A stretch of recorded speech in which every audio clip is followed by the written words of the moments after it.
Hi, this is Sanjay Sharma, and you are tuned to our very special conversation program called Sir, Let Me Tell You, where we invite students who are about to graduate or have recently graduated to impart and reflect on what they have learned and how they plan to apply in their lives, both personal as well as professional. This initiative stems from a startling realization. During a recent discussion with the students, I was pleasantly surprised to notice that they accumulated way more knowledge than I remember sharing during the class discussions. It was a real treat listening to them with their level of sophistication in articulating ideas, concepts, and theories.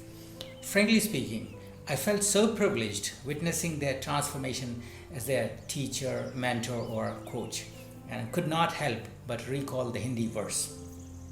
हर सुमन का सुरभि से यह अनलिखा अनुबंध पवन को सौंपे बिना यदि मैं झरूं सौगंध, meaning there is this unwritten contract between the flower and fragrance that the flower would not perish until it facilitates a smooth assimilation of fragrance with the wind so that it could achieve its purpose of existence or what it was meant to. For a teacher, nothing could be more delightful and rewarding than seeing motivated and diligent students come up with flying colors and excel in their fields of interest. All they need is a mentor who could assist them in figuring out a sense of direction and purpose of learning for their flourishing. This initiative is an effort to offer a platform where they can showcase their caliber and competence with confidence. Having taught in different parts of the world in different departments, I would be inviting students from political philosophy to international relations, Korean studies to Asian business management, legal studies to languages, and so on. If this is what resonates with you and you feel motivated to join us as guest students, let me hear from you. I hope you would love the program. Let's get started.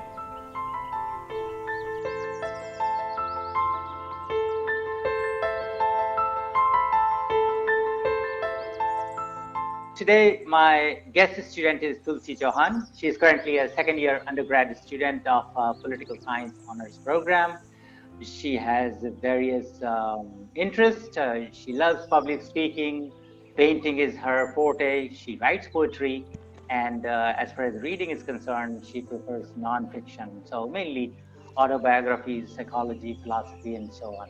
During the class, she's a kind of a keen observant, listens, and at the same time asks too many questions. So at times I had to ask her not to ask questions until I finish my sentence. So you can guess she's very curious, soul. And obviously she reads a lot, so I'm curious as well what she's planning to share with us today. So Tulsi, welcome to the show. Thank you, sir. Thank you.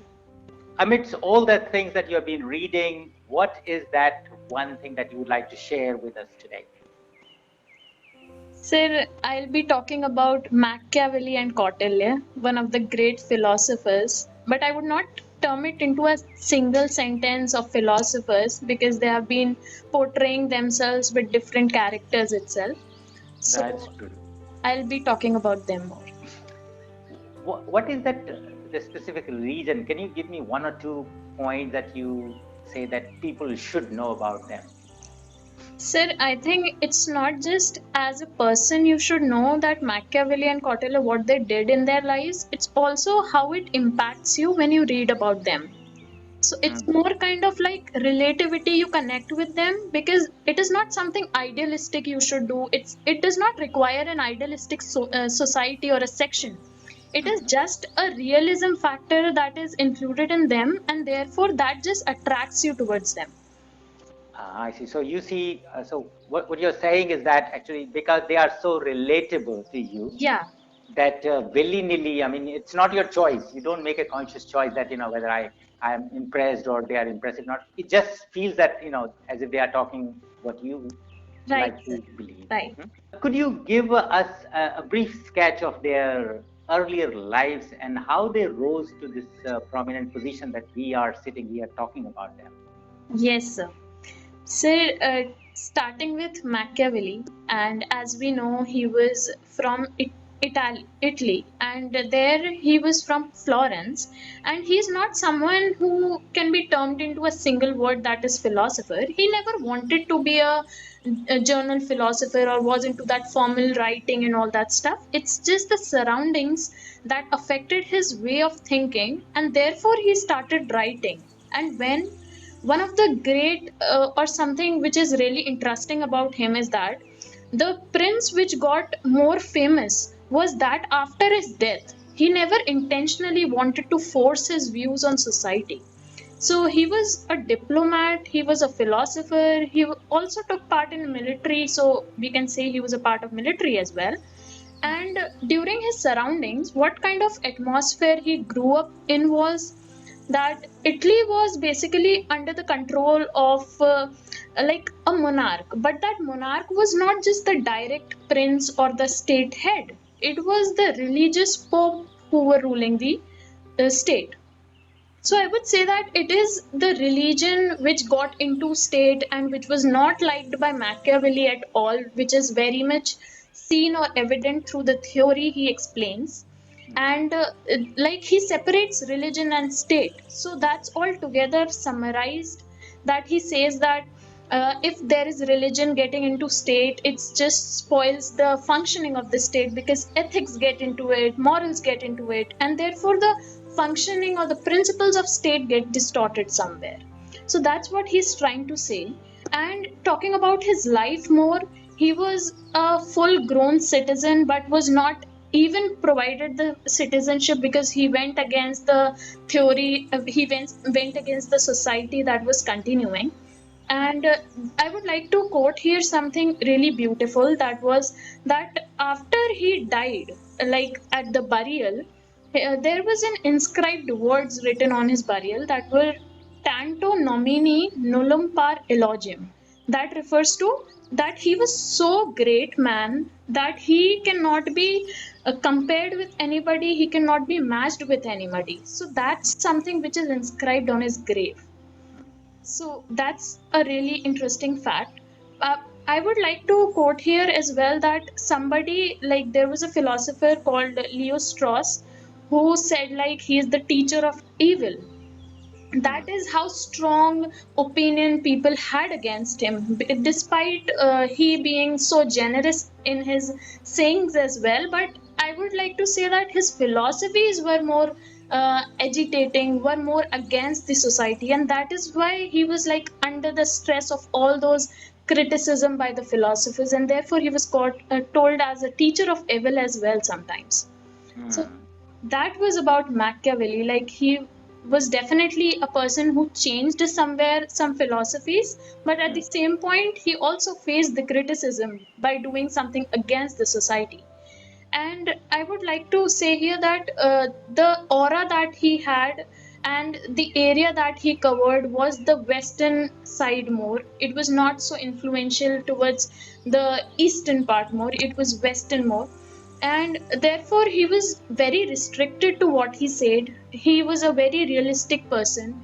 He thought on the society and then spoke about his own feelings, his own opinions, and he was not at all thinking of something that there should be a miracle or there should be something like an ideal thing that should be conducted. He was more a realistic person. So that was about Machiavelli. I feel like it had all that interesting factors to look upon more. So now talking about Kautilya. Kautilya is known by different names, as we all know, like Chanakya, Vishnugupta. So there are different names given to Kautilya. So I would tell you about the birth story. That is not so fascinating, I would say, because there are people who are molding their stories with their own inscriptions. Because what is Jain inscription tell is that he was born in a Jain family. And then we have a Brahmin inscriptions, Brahmin sources that tell that he was a Brahmin person. So I would take into the fact that he was a Brahmin born person, and he was born in Patliputra, that was at that point of time had the rule of Nanda dynasty, that was King Dhananand who was ruling as a monarch, or I would say as a ruler at that point of time. So there is an interesting fact like associated with this King Dhananand. I would like just go on that story afterwards before I just tell about his personality more. So he was educated in Takshila, and he had like great interest in maths, science, geography, along with religion. He did not left religion or ethics somewhere else. With getting associated with science, he was equally responsible to all that religion and ethics. And at 16, he was a teacher at Takshila of politics and medicine, astrology. And during that Alexander time of period, he was also seen as a great person because he was an influencer. He had like kind of a different mindset, which would definitely change the mindset of other person. He was a great influencer at that point of time. So now coming back to the interesting story I was gonna tell. So that goes like Dhananand was the king, and once what happened was Dhananand was asking just for like a Brahmin person to rule the center or something. Like he wanted someone at some kind of position. So he just laid out to the society that, I need really intelligent person, a person who knows about diplomacy, a person who can really be at that position, who is capable of being at that position. But what happened was, then everybody gave their participation, everybody was there, like it was an open thing, nobody was restricted or nobody was allowed for that. So in that, what happened was, Chanakya even went there. When Kautilya went there, he just went, and there were like nine, seats around the king, and there was seats laid down. But what happened was, there was an insult done of Kautilya. That he was told that you're not enough educated, and other people were selected, and he was told like, just because he was not good at appearance or something, he was judged on the basis of that, and that was not at all good for him. He said like he was really heartbroken, and he felt like he was a very intelligent person. It's just the diplomacy, it's just like how you look onto him, because that's need to be more and more understood when you just talk to them and have a good kind of conversation, right? So when he was insulted, he got this into his heart. Like he was like, now I'm gonna like search for a person. Now I'm gonna, like, I really need a person who can just imitate me, who can just be a disciple of me and rule out to the world, and really give me like a sense of pleasure, because that's what he was insulted on, that he's not enough capable of doing so. So then he asked for a person, and he was looking for a person, and then he found the Mauryan Empire, like the ruler of Mauryan Empire, the first ruler, that was Chandragupta. And he saw him like very keenly. He was observing him. He knew that he had a great potential, and therefore he just started guiding Chandragupta, and the Mauryan Empire flourished. And this just provided some kind of status like to Kautilya, and he was seen like a great advisor, great teacher as well. So that is an interesting factor related to Kautilya. What you talked about, like these two personalities, they had like different heads. So they were teacher, they were diplomat, they were politician, they were philosopher, you name it. And of course, for Machiavelli, he had a term, something called Machiavellian. Huh? Yeah, He was so infamous that the he term had was his own coined group of behind it. people. Yeah, Yeah, and also, I mean, so basically the synonymous for the evil, and the same is the Chanakya. When you say Chanakya Niti, Chanakya right, he policy, said, so yes. you are the. So, can you talk about their representative books, which virtually became the Bibles of diplomacy or politics and so on? Yes, sir. Sir Machiavelli, again, I'll start with him first. So he wrote this wonderful book, The Prince, and I don't know how much we need to stress upon that how important was that book, and still the relevance has yet not ended. So Prince was not, I would not get into much deep first. I would just try to give a more like diverse or more upper view over that. That Prince is more related to politics. Prince is more related to the philosophies that a king should follow. Prince is more related to the presence of goodwill, the presence of hatred altogether. So it is not something which we can direct towards a single subject. It is very diverse in its approach, and that is something which is reflected from his life only.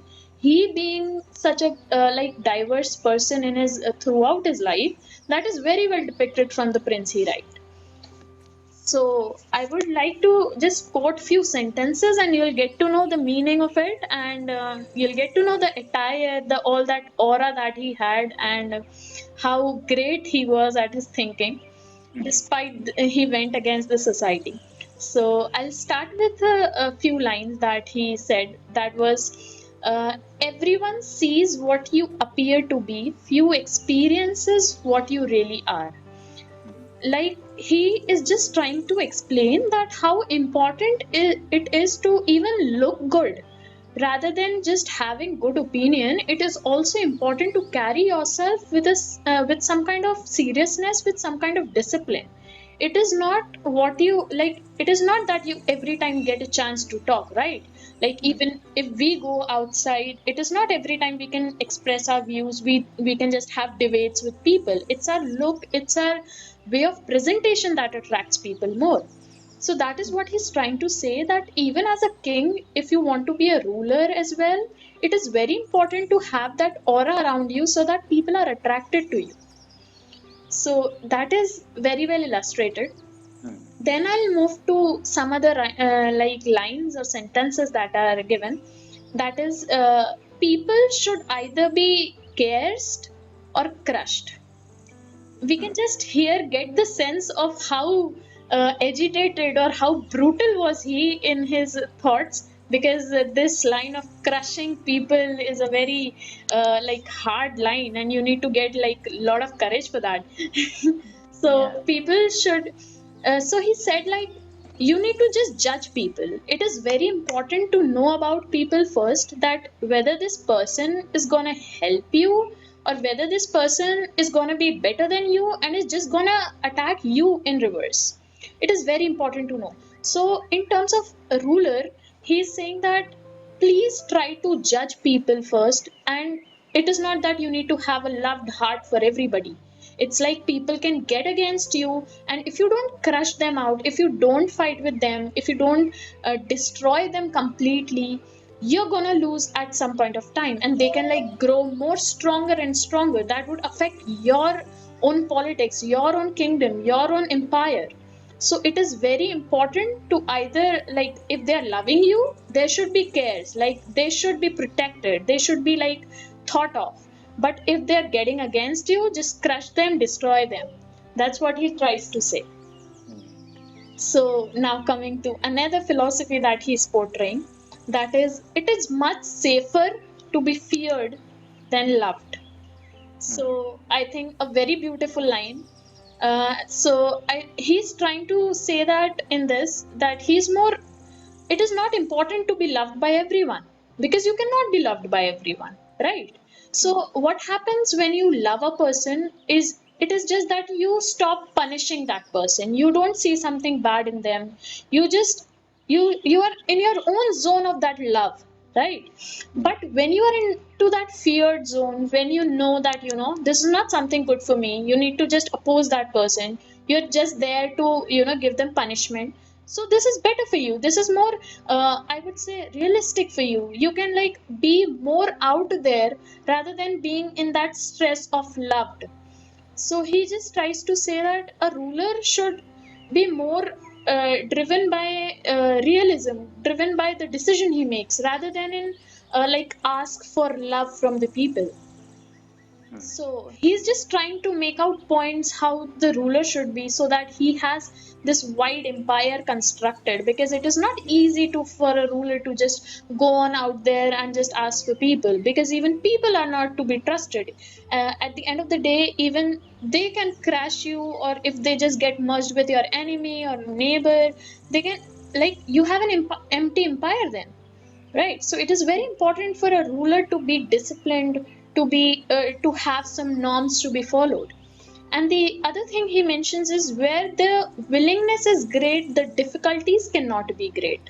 He's trying to say that it is not, you should not be in hurry to just ask for things, to just go there and ask for, like, I want this, I want this kingdom, I want this territory now, I want this. It is not like, it is not a hurry process. It's not you run on the meal and field and then just get into there your goal. It's like a process. You like get praise with people, you're like getting into that zone of like attracting people more. So it is the difficulties you need to face, rather than just asking for it, rather than just willing. You need to work for it more. And another line I would like to say here is that wisdom consists of knowing how to distinguish the nature of trouble and choosing lesser evil. Here he stresses upon that it is very important to know the choices you make in your life. And like, for example, if we take like about ourselves, like, it is very important, it's your choices that make you or break you at the end, right? So once you make choice, it is very important to stick to it. It is very important to know its pros and cons first, and just go into that realistic feeling, go and have a practical view, rather than getting into that emotion of being loved or being hated or something like that. So he's trying to say, like, it is the choices you make that turns you an evil person, or that turns you in a good person or a good decision maker. And that's very important. Choices are meant to be like, ordered to the people, and if you make a wrong choice, it's your decision, and then it's gonna back harm you. So the choices, the importance of choices is also illustrated. And then he talks about that for a ruler, it is not important to take decision, because even in our families, if one take a decision, there are several agitating people against that. So it's not easy to take decision on a large level.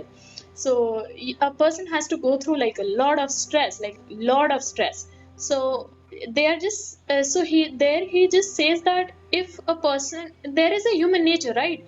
Like, if we want to continue with that habit, we just continue with that habit. We are not in the mood to change it. And if we are in the mood to change it, it requires a lot of force, it requires a lot of motivation to change that, right?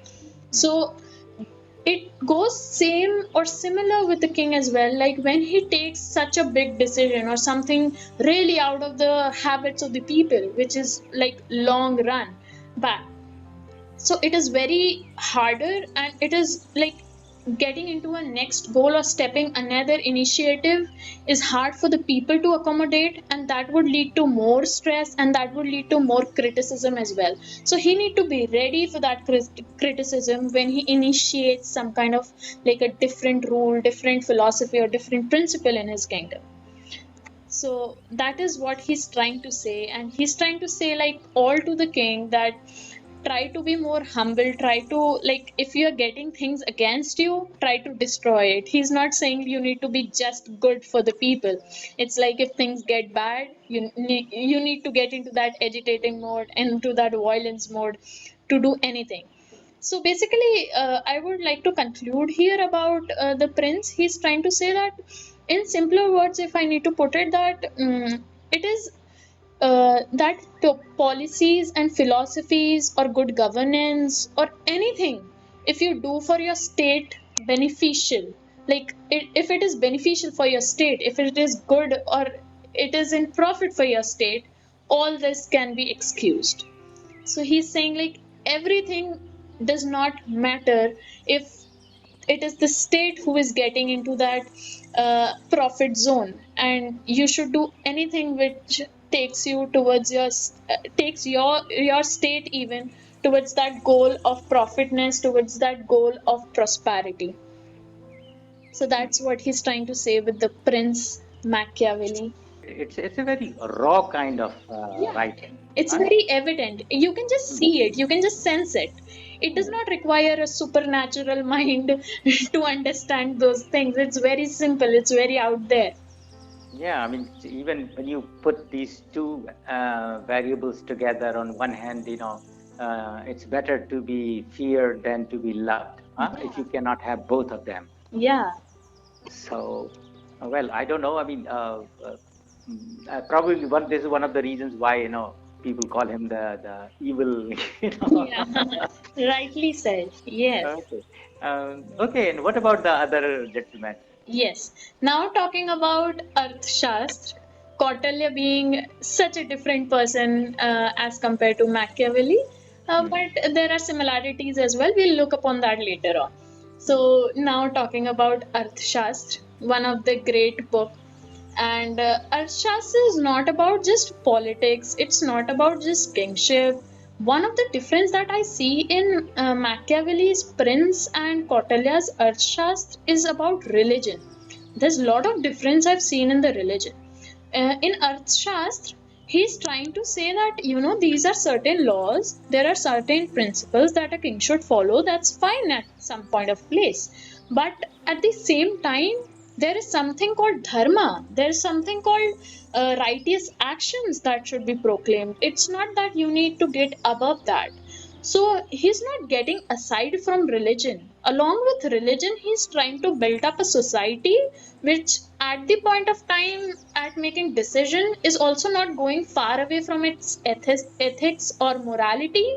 But at the same time, when it comes to state functioning of its state, it is very well efficient and very well disciplined in its functioning. So I think that's one difference that I found in Prince and Arthashastra. Whereas in Prince, he's just like getting out of the religion. He says like, what religion? There's nothing religion. Like religion is different. Like it's totally a different side. Like state has need to function according to their own perspective, according to their own philosophies.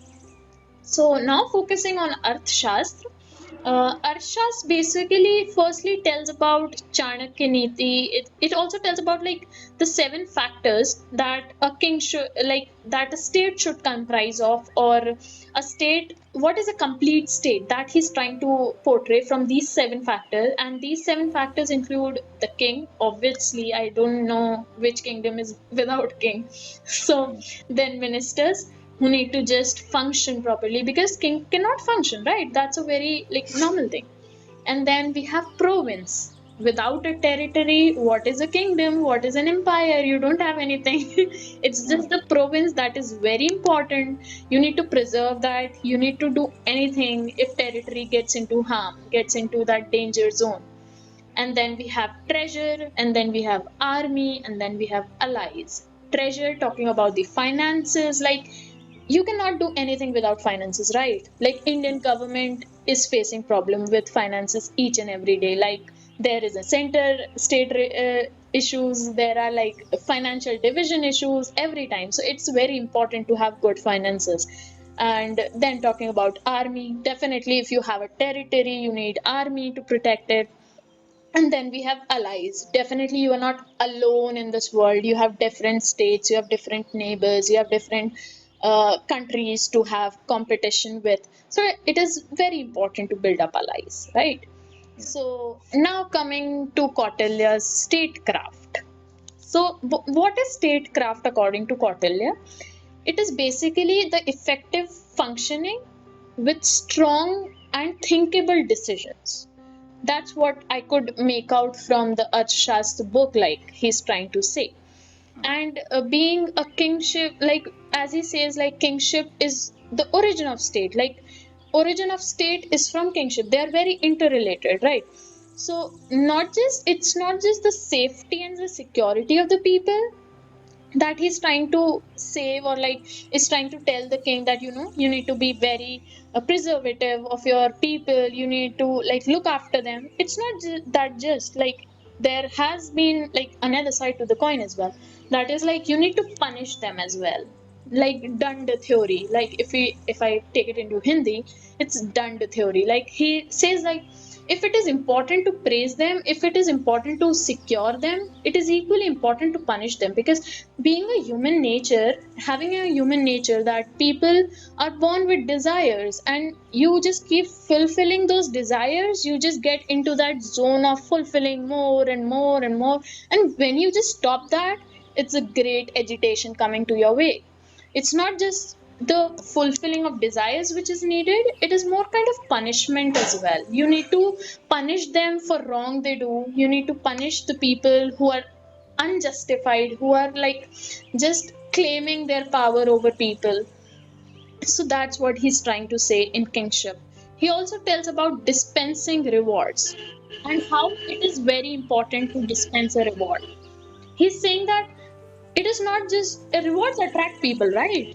If we talk about like in journal world as well, like rewards attract people. If I get a reward for something, I would definitely be attracted more, and if I do it for free, I won't be attracted to it more. So it is like award is something which attracts you immediately. It does not require a second thought to it.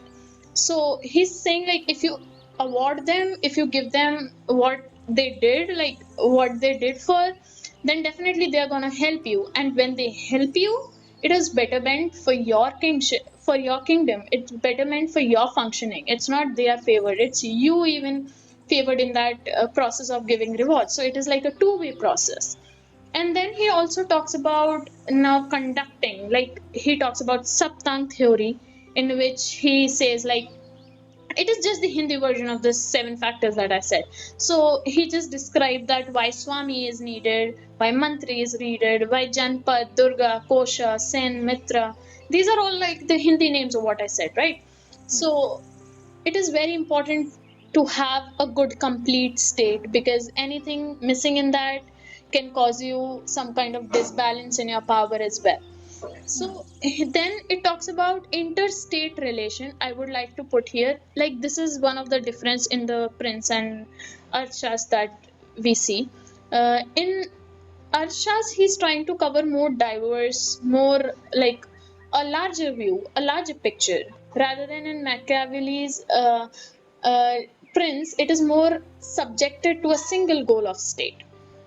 So now coming to interstate relation that he tries to say, in that he gives a very beautiful theory that is called as mandala theory. And what is in mandala theory is that neighbors play a very important role, right? Every neighbor plays a very important role. I feel like even your neighbor plays very important role, right? If you don't have milk at your home, you just get there like, can I beg a milk for like just a tea, because I don't have that. So neighbor plays a very important role, and even they are harmed if you're not good at this. So then coming back to Arthashastra, basically the politics, how neighbors affect the politics. So what happens in politics is that your he's saying that in mandala, according to mandala theory, your immediate neighbor is your enemy. I see. Did you get it? Like immediate neighbor. Like it does not matter how long, how large your empire is, but the immediate neighbor to your kingdom is definitely your enemy. And the other, like the other neighbor, like the neighbor's neighbor, like the neighbor's neighbor is your friend. It is basically your three friends. Two have just fought together, but one is left alone. So like if he's not getting into that, he'll just move to others. He'll form an ally with somebody who you fought with, right? So that person would become his friend. So basically it is interlinked with each other. Like if you're not getting into my zone, like if we are not like good friends, I'll form an ally with person who you are not good friends with, right? So that person, like basically their mentalities get together. Like they just start back bitching, they just start saying that person's not good, and their sense of humor, their sense of thinking match together, and they become a friend, right? So that follows here itself. Like your neighbor is your enemy, and your neighbor's neighbor is a friend, and that follows for a long empire, right? Okay. So then there is Mitra, Arimitra, like this continues. There are several names given to it. Like the first one you have Ari, then you have Mitra, Arimitra, Mitra Mitra. So basically it is according to the allies you form. So that is a very simple theory, right? Everybody knows that. Now coming to six tactics. He says like there are few tactics, there are few like formulas to rule. Like we have formulas to write good answers, we have formulas to have a good public speaking ability, we have good, like all that good we do has some kind of formula attached to it, and we are definitely not going to share that with everybody. So coming to six tactics that he says. So he says that ruling an empire is not an easy task. You need to think of like several things. You need to think of your friends, your allies, your war, your alliances, your definitely your protectors, or all that like is going. It's a continuous process. So what the six tactics talk about, like six tactics is about six formulas. First one is sandhi, that refers to alliance. It is talking about the it is talking about the process of ruling and how the alliances affect you. Like if I give an example, like very worldly example and very like aware, everybody is aware about that, and that is US India relations. I don't know who is not aware about it. US India relation is a very strong alliance, and definitely everybody, like even India is back to US and US is back to India, and definitely they are like interconnected, and when they're interconnected they form a strong alliance and people just fear up to get into that, right? So that just protects you sometimes, and that gets you into danger as well. Like if there is somebody harming India, even you need to like give out your resources. You cannot sit idle because then you're not in alliance, right? So it is definitely like two-way process. If you give it, like if you are enjoying the facilities, if you're enjoying that prosperity, that strong strength, you need to also like back them when they are into danger, when they are into harmful conditions. So that is about Sandhi. And then he talks about Vigra. Vigra refers to war. So he says like it is very important to think whom you are fighting with. It is very important to think, and this is like before fight. You don't do it after fight. After fight is done, everything gone. So before fight, what you think is that whether the other person or the other group of people is stronger than you or is weaker than you. If it is stronger than you, just try to solve it with your like good speaking, good communication skill, like go into diplomacy factor rather than fighting, because you know you're definitely gonna lose. Why are you wasting your resources on that, right? And then we have somebody named as weaker group. That is like if you know that person, that group is gonna lose definitely if we get into the war, right? So he's saying do fight with them, like do have a war. Like if it takes a war into this, do go for it. Like don't take a second thought. But he does not prioritize war first. He says like war is not something you need to prioritize first. It is diplomacy which should come into picture first. And then he talks about Yan, military expedition. He knew how important military is, and I feel every country know how important or how efficient it is to maintain a good strong military, because that is what protects you at the end. It's not your people who is going to fight, it's your military who's going to fight, right? So it is very important to maintain good and healthy military. And he just directs it to the king that it is very important, and therefore they should put efforts to maintain a strong military. They should not take it like a very just lenient task and just give the authority or give the responsibility to one person and just choose the random ranks and everything. It should be a very serious process, and it should be taken into consideration very seriously. And then he talks about asana, he talks about samashriya, that is seeking protection.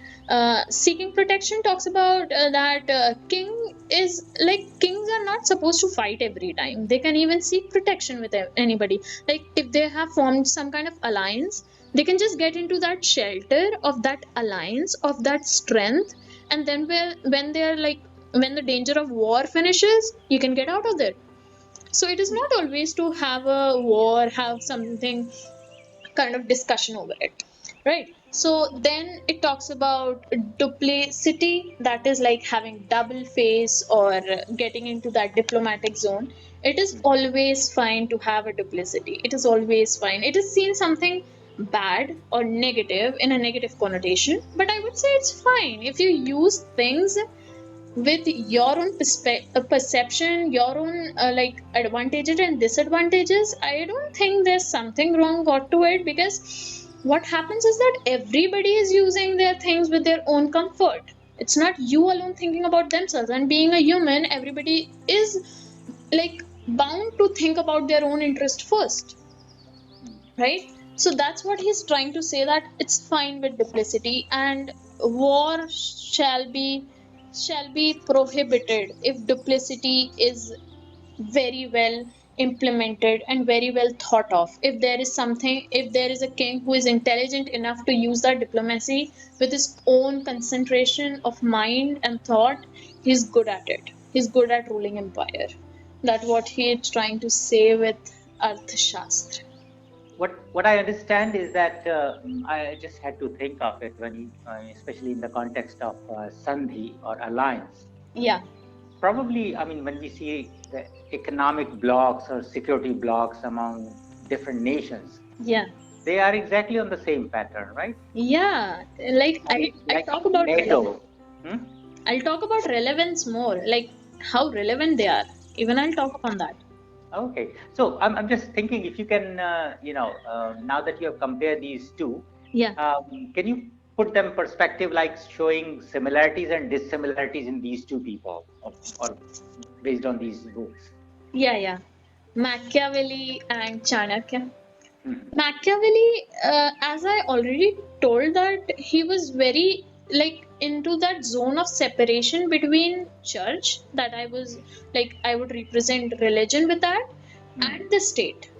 I don't think that there's something extra needed into this. Like a separation of religion and state is very important at point, but it is not. It is sometimes very harmful as well. Like you don't have any ethics, you don't have any moral going on, and you can do anything you like. Like he's very brutal at this. He's saying like if state is very authoritative, he's gonna rule that in a certain way, and church and religion is said to be like you know kept separate, and religion is something that state should not favor. Like state should not favor a single religion.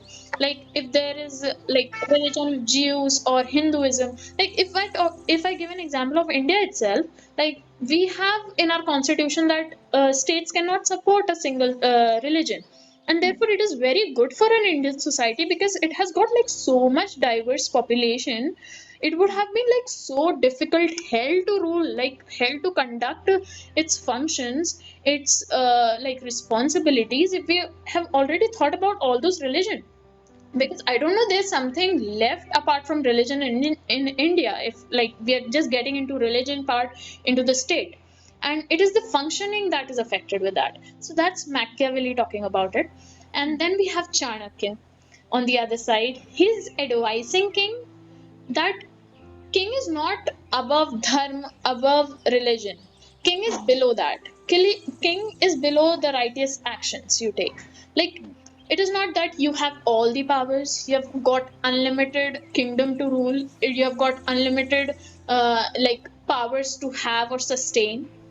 You have got dharma over it, you have got some responsibility, you have got some righteous actions, you have got some religion to follow, some ethics, some morality to follow.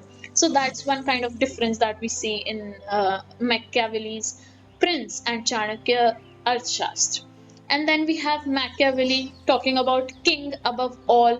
That is very well explained about separating church and separation of state, that king is above all. But Chanakya says that king is below righteousness. It is very important that whether his decisions are right or whether they are wrong. Like if they do something unjust to their people, to their subject, who's gonna question? There's nobody to question them, right? There's no book to tell that this is something you have done wrong. You should not do this. But in Machiavelli's There's nobody to tell, there's nobody to advise king, there's nobody, like king has got everything right. It is said that, but at the end of the day we know that king is also a person. He can make mistake, he can make something which is not in profit side, he can make some, he can even implement some things that are not seen on the wider perspective. Even he's a human, right? So Chanakya tells that there is something, there are some ethics that need to be kept in mind every time. Now talking about Machiavelli, Machiavelli has this kind of like revengeful thought every time, like revengeful thought. He says like if you're not gonna have state, like something which is good for state, something which is beneficial for state, everything is excused. How is that possible? That's not possible, right?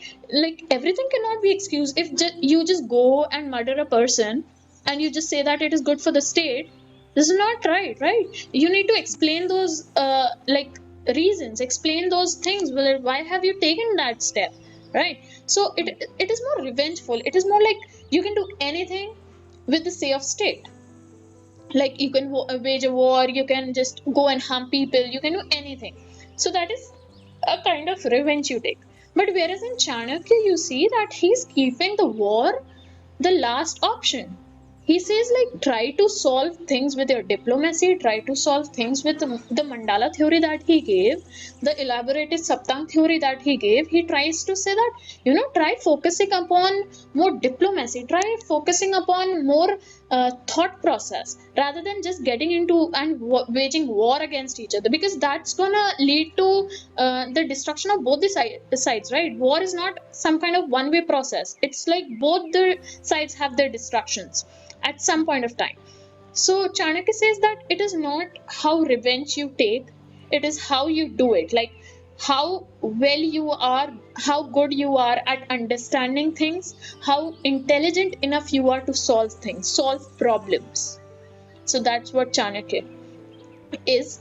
And then Machiavelli is more like a, he tries to explain that it is ruler who need to perform like this, like he should be wise, he should even harm people at some point of time if they get against you, like crush people, if I quoted that. And then he says like if people are just getting against you, you should like not just favor them, you should not be only loved, you can also get into that fear zone. He's more about like just telling the ruler, he's more about just telling the principles that a ruler should follow. But what about the kingdom? Like how is gonna kingdom work? How is gonna like the process of all those what I would say is all those process of working or the functioning of power should be conducted. How will that be conducted? He does not talk about it. He does not have the diverse view. He's just talking about the prince, he's just talking about the state. So he's more restricted, I would say. And then we have Chanakya on the other side. He says that, you know, it's not just the state, it's not just the ruler who need to take care of like how he should perform, but he needs to take care of all that politics that is going around him, because he says like you should live in the territory what you have owned, like what you have captured now, right? This example tells us that how much Chanakya is into the diversification, like how much diverse his thinking is. He's also thinking about international relation, he's also thinking about diplomacy, he's also thinking about territory, he's also thinking about people, he's also thinking about the ruler, like how he should rule. So I think that has got like a wider perspective, right? As compared to Machiavelli only talking about the philosophies that a ruler should follow.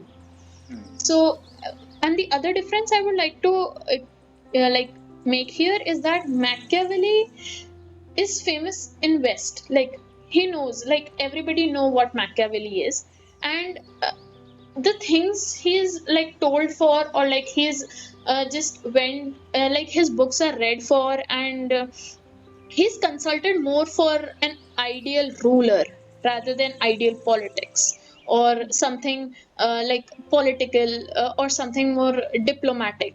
Whereas Chanakya is known for an all round perspective, is known for his own ability to rule and as well as make the people rule.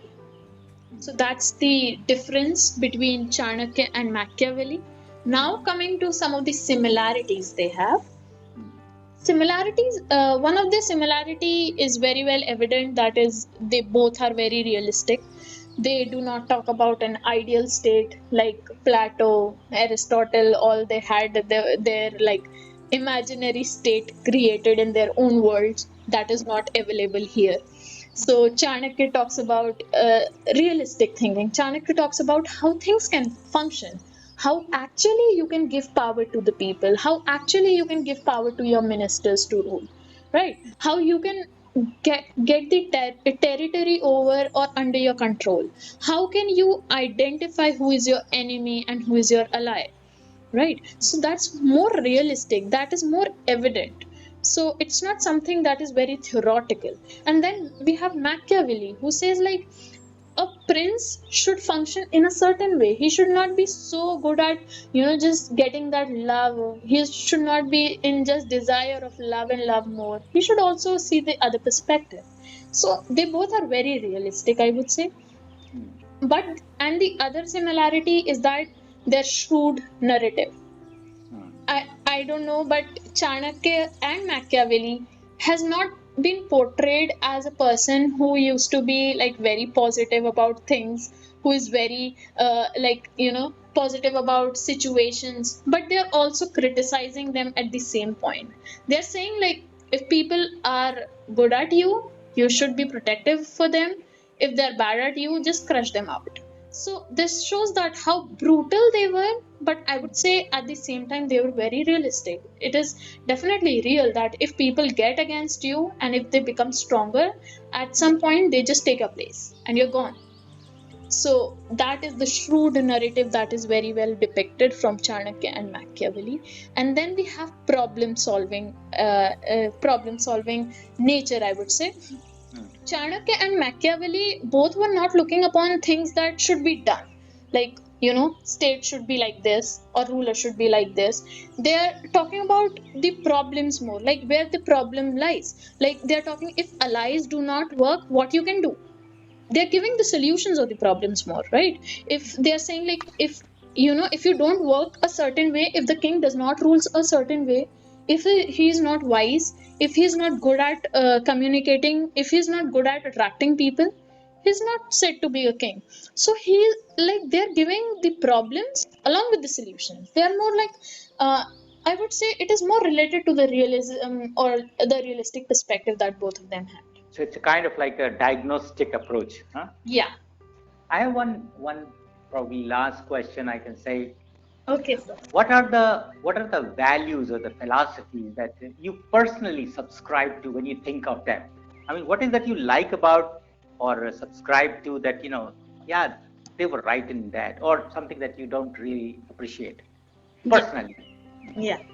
So, first of all, I would say that Kautilya, I've not studied Kautilya just for this. I've been studying Kautilya because there are like a lot of life lessons attached with that. And even Machiavelli, I read it. I got like super inspired by it. And some of the things I really kept on noticing in Prince, I would say, the book I read, in the Arthashastra, I would say, in their own personalities, is that they were very realistic. I think we as a human being is full of desire, is full of getting attached to all those fantasies, all those idealistic things, which I think like they should get detached. Like it is not, if we get a problem, we are not thinking of what the problem is, how can we solve it, but we're just delaying that thing, right? At the end of the day you are got to solve those things, and that is not more realistic. Like if we think for something, if I want to achieve something, like if I take an example of myself, like I want to be a civil servant, right? So if I want to be a civil servant, I need to sacrifice today.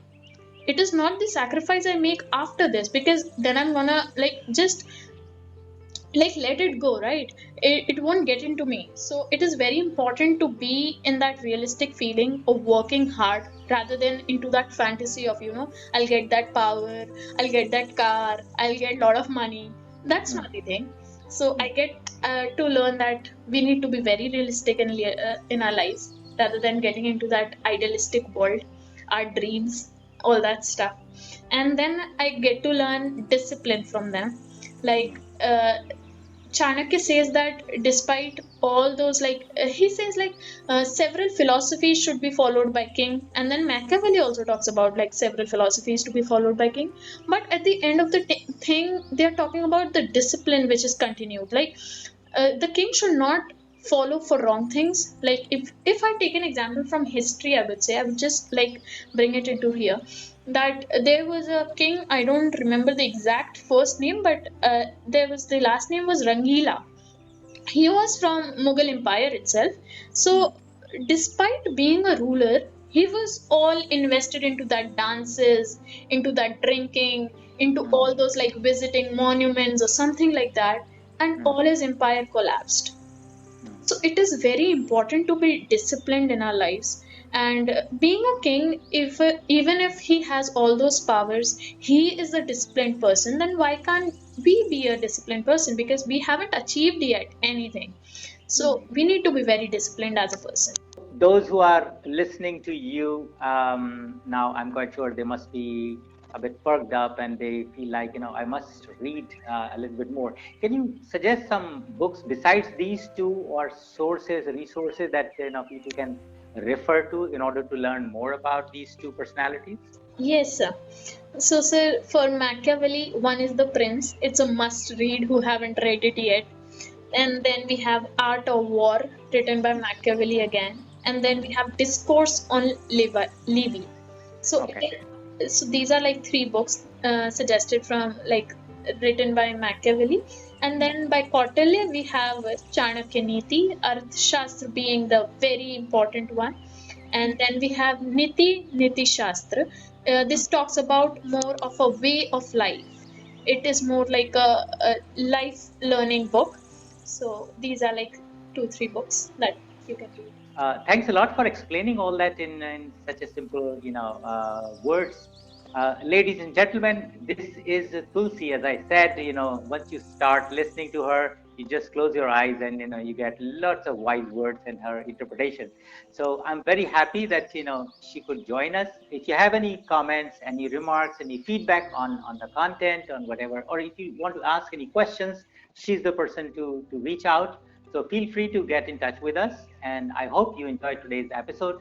In the next session, we'll come up with something fresh, something new, and something equally interesting. So take very good care. And Tulsi, thank you very much for taking time. Thank And you, I'm sir. very happy that you joined us. Thank you, sir.